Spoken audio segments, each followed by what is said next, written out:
in a startling and profoundly moving instance that captivated audiences. The cinematic titan Samuel L. Jackson was visibly overcome with emotion on live television while reviewing a personal missive from the Burkina head of state, Ibrahim Traoré. What were the contents of that message? What catalyst within its words struck such a deep chord with the acclaimed actor? This remarkable television segment has since cascaded across the internet, a raw, authentic, and truly memorable event. Witness the powerful sequence as it transpired. It began as an unremarkable Wednesday morning in the city of Los Angeles. Samuel L. Jackson was making his preparations for a guest spot on a popular talk show. As was his custom, he had his coffee, his prepared notes, and his characteristic composure. Yet, there was an indefinable sense that this day would be different. Moments before his cue to go on set, an assistant discreetly approached him, presenting an envelope. "This arrived for you," she said. International courier, marked as urgent. The script on the envelope was unfamiliar, possessing both elegance and authority. He arched an eyebrow, noting the origin, Burkina Faso. With deliberate care, he broke the seal. Within lay a crisply folded letter on unofficial stationery, bearing a signature in blue ink. The name at the bottom read Ibrahim Traoré. Samuel paused, a jolt coursing through him. He had no personal acquaintance with the president. What reason could he have for writing? As his eyes fell upon the opening sentence, something fundamental shifted within him. His hands began to tremble. In a hushed tone, he murmured, "This can't be real." Just then, the producer's voice cut through the air. "We are live in 60 seconds. Samuel hastily tucked the letter into his coat pocket, rose to his feet, and strode onto the stage, entirely unaware that in a matter of minutes he would be undone before the eyes of millions. The broadcast commenced with its typical fanfare of applause, laughter, and Samuel's renowned sharp humor. He discussed his most recent film project, his passion for jazz music, and his incredible path from the stages of theater to becoming a Hollywood icon.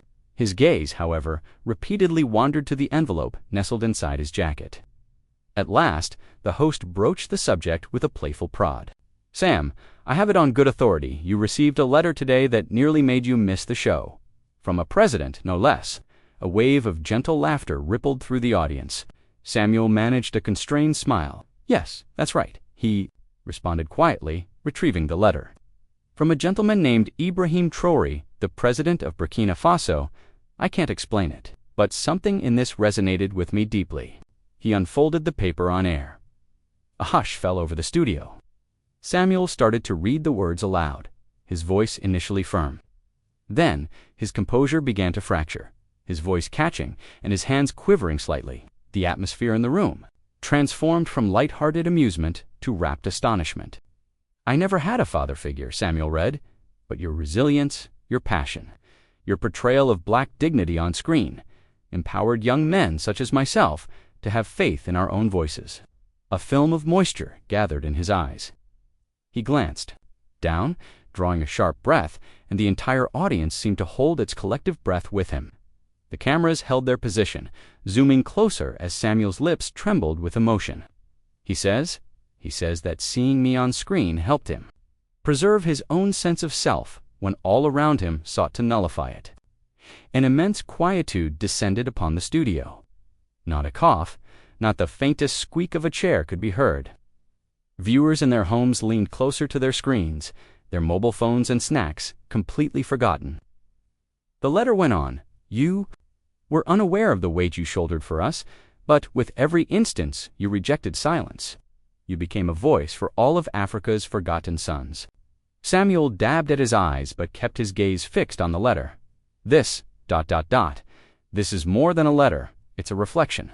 It's a note of thanks from a brother whose existence I never knew." The host, typically ready with a witty remark, remained silent. Members of the studio audience were now visibly moved, reaching for tissues. Even the camera operator's hands were unsteady. In that singular moment, a single piece of paper transformed a Hollywood luminary into a human conduit connecting two continents. Yet, no one could have foreseen the events that this letter would set in motion in the days to come. Backstage, in the solitude of his dressing room after the show, Samuel sat with the letter in his hand, his head bowed. He found himself rereading one particular line repeatedly. There was a period when I felt invisible, as if my existence in this world was inconsequential. Your voice gave me the feeling of being seen. This was no mere fan mail. It was a chronicle. Traoré wrote of his boyhood, raised under the sway of French colonial influence. A time when African history was deliberately omitted from school curricula and heroes were never depicted as black. They indoctrinated me with the belief that my skin color was an error, the letter detailed, but your films instructed me to combat that falsehood. Samuel brushed away a tear, whispering, "This is not about me. This is about something far greater." As publicist entered, her expression one of awe. "Samuel, that reading is propagating across the internet at an explosive rate. It's everywhere. People are weeping. Fellow celebrities are sharing it. Even CNN has it on a continuous loop." But, for once, Samuel was indifferent to the publicity. His thoughts were consumed by the young boy who had once felt unheard. Now the man leading a nation that night, sleep eluded him. He lay restless in his bed, the letter resting on his nightstand. A force within him refused to be still. At 2:14 in the morning, he arose, went to his kitchen, and placed a call he had never imagined making. He contacted the embassy of Burkina Faso. "May I be connected to the president?" he inquired. The woman who answered chuckled softly. "That's not quite the standard procedure, sir." Nevertheless, 3 hours later, his phone rang. "Mr. Jackson, this is President Ibrahim Traoré." I was not anticipating a response. The voice possessed a serene warmth and a sense of being firmly rooted. "You did more than just write to me," Samuel said. "You pried open a doorway to a part of myself I've kept locked away for decades." A moment of silence passed between them before Traoré replied, "We all bear scars, brother. Mine were inflicted by erasure. Yours... I sensed them in the spaces between your words on screen. That is the reason I wrote to you." The two men conversed for 42 minutes, their lives separated by continents, but united by a common wound and a burgeoning desire to transform that pain into healing. Their conversation, Samuel sat in the darkness, gazing out his window. His thoughts journeyed back to his formative years in Chattanooga, Tennessee. He recalled the sting of hurled insults, the shattering of glass bottles aimed at him, his mother protecting him with her own trembling body. He remembered secretly watching speeches by Malcolm X, feeling that his own rage was too volatile to be expressed. And now, all these years later, a president was telling him that his anger had been a lifeline for someone else. "You transformed fury into art," Traoré had declared, "and that art granted me the license to lead." Samuel felt his heart fracture, not with grief, but with an ache he hadn't known required mending. For the first time in many years, he for a film role not on a stage, but in private, raw and real. By sunrise, Samuel had arrived at a resolution. This narrative could not conclude with a single letter. It needed to be shared, not as tabloid fodder or a fleeting headline, but as a truth passed from one black man to another. And very soon, the world would witness what unfolds when truth is finally given a voice on both sides of the Atlantic. By morning, excerpts from the broadcast had inundated social media platforms. The instant Samuel's voice broke, the tight shot of his tear-streaked eyes, the profound silence that ensued it was inescapable. Twitter ignited with commentary. Samuel L. Jackson weeping over a letter from an African president. "I'm speechless. This is beyond television. This is one soul communicating with another." Young black creators published reaction videos. Grandmothers in Ghana and adolescents in Atlanta shared the segment. A single question was on everyone's lips. What else? Did that letter say? Overwhelmed, Samuel phoned his agent. "Inform the network that I want to read the remainder of it live. No script, just me and the letter." His agent was hesitant. "Are you certain, Sam?" "I've never been more certain," Samuel affirmed. "The world must hear all of it." Meanwhile, across the ocean, in a modest, sun-drenched room in Ouagadougou, Traoré sat by himself, contemplating whether he had revealed too much of his inner world. Before the second broadcast, Samuel got a private message from Traoré. "Handle my truth with care, brother. It still trembles within me." Samuel felt the gravity of those words. The latter portion of the letter ventured into more profound territory, exploring not politics, but pain. Traoré recounted the night his closest friend, Madou, vanished during a student demonstration in Burkina Faso. He wrote of witnessing soldiers brutalizing young men like animals, of the screams that echoed in his nightmares still. "That was the day I understood that silence is its own form of violence," he wrote. "And so I resolved to speak, whatever the cost." Samuel recited the line. During a rehearsal, and the room fell completely silent, even the seasoned cameraman had tears in his eyes. As the network readied the live segment, Samuel whispered, "This isn't just about Africa. This is about all of us." Traoré's truth was morphing into a mirror that the world could no longer turn away from. On the evening of the second broadcast, people congregated in bars, in living rooms, and even on streets in front of large screens in cities like Lagos, Detroit, and Accra. Samuel sat by himself, illuminated by a single spotlight. The audience was hushed, expectant. He started, "Dear Samuel, I did not know your name until I watched A Time to Kill. I did not comprehend your pain until I witnessed your tears. And I did not recognize myself until you stood tall and refused to be made small." He paused, looking out at the audience, then went on. "We carry such immense burdens as black men, yet no one instructs us on how to mourn. Your righteous anger taught me to lead with compassion. Your fire taught me to rise." Tears streamed unchecked down Samuel's face as he delivered the final words. "If I have guided my people with fortitude, it is because a man like you once had the audacity to scream through the silence." The room was engulfed, not by applause, but by a hush, the kind of silence that occurs only when truth touches the collective human spirit. And in that quiet, the world started to grasp that this was not merely a letter. It was history itself, whispering its way back into the souls of the forgotten. The following day, Samuel's phone rang once more. It was an unfamiliar number. He considered letting it go to voicemail, but an impulse made him answer. "I did not foresee you reading the entire text." A calm, unassuming voice said. "It was Traoré. I had no choice," Samuel confessed. "You didn't just compose a letter, you held up a mirror." A silence settled between them, not of awkwardness, but of authenticity.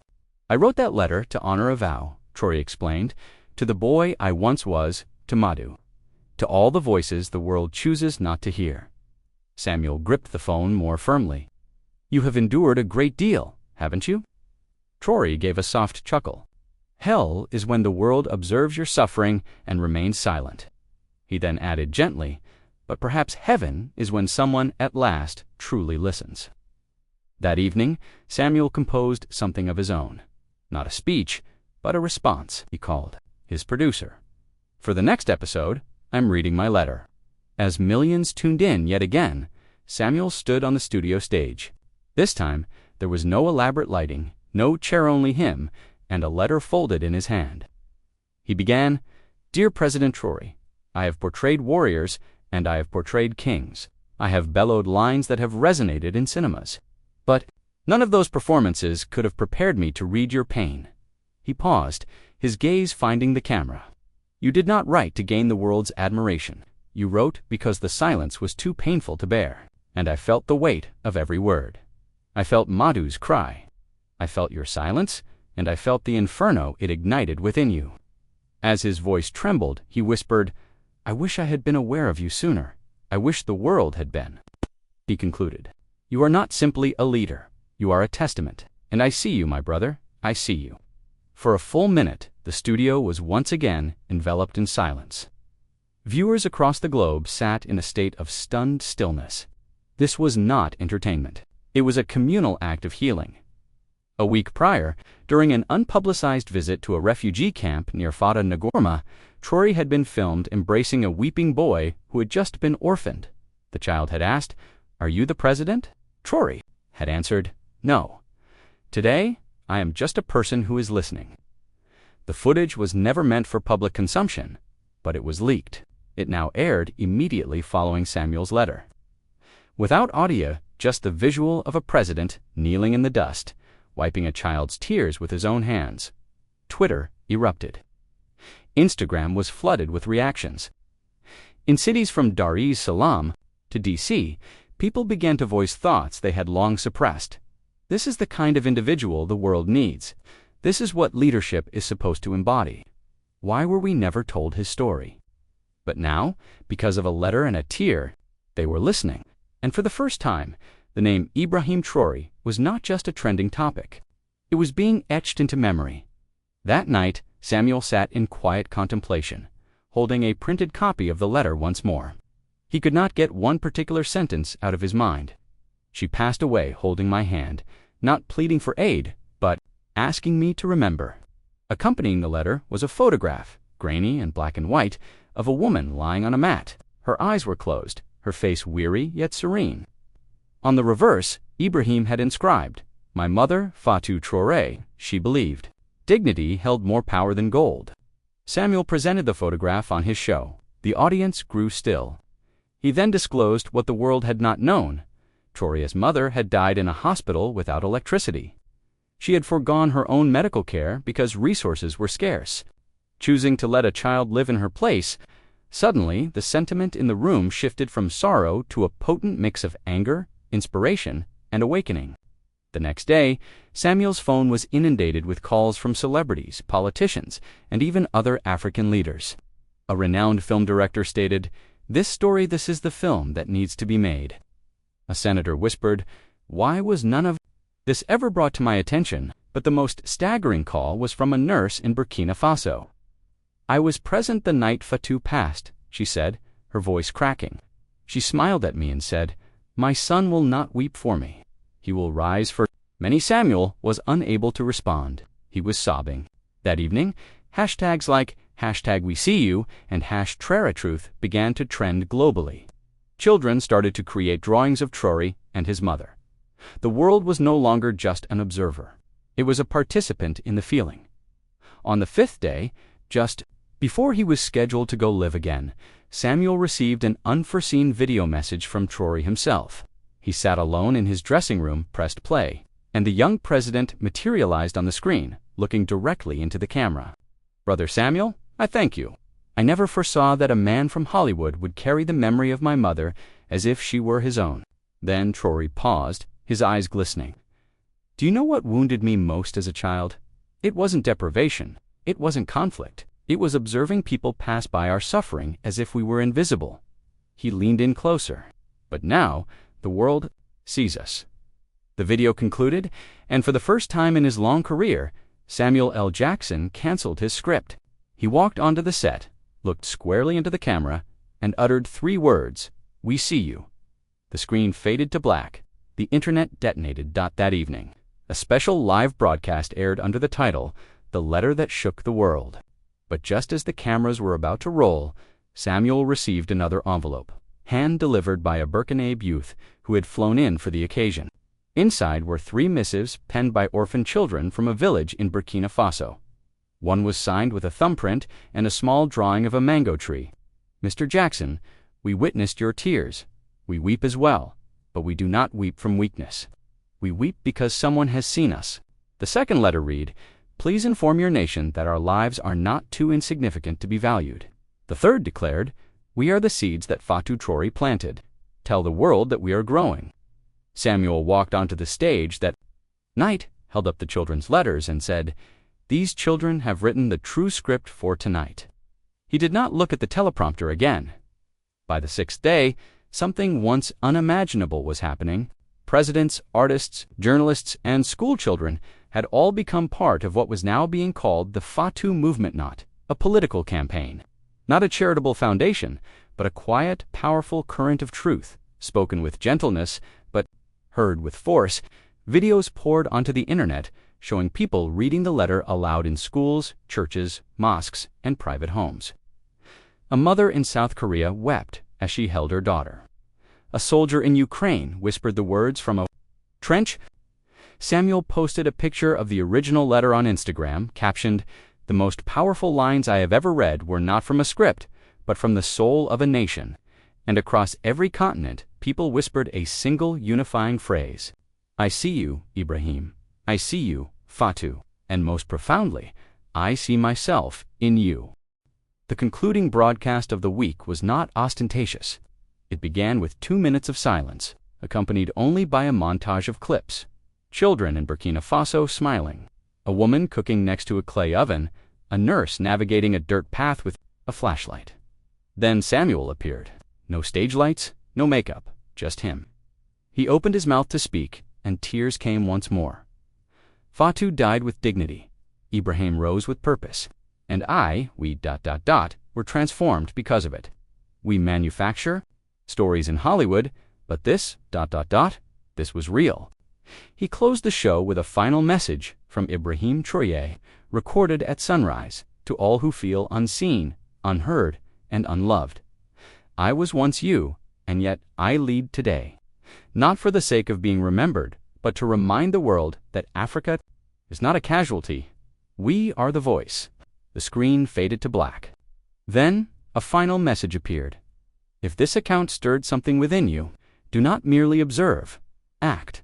If this narrative fractured your heart in the most beautiful way, allow that feeling to manifest. Click the like button so this message may reach more hearts. Leave a comment for President Traoré or for Mama Fatou. Let your words be heard. And do not forget to subscribe, because stories of this magnitude deserve a permanent home.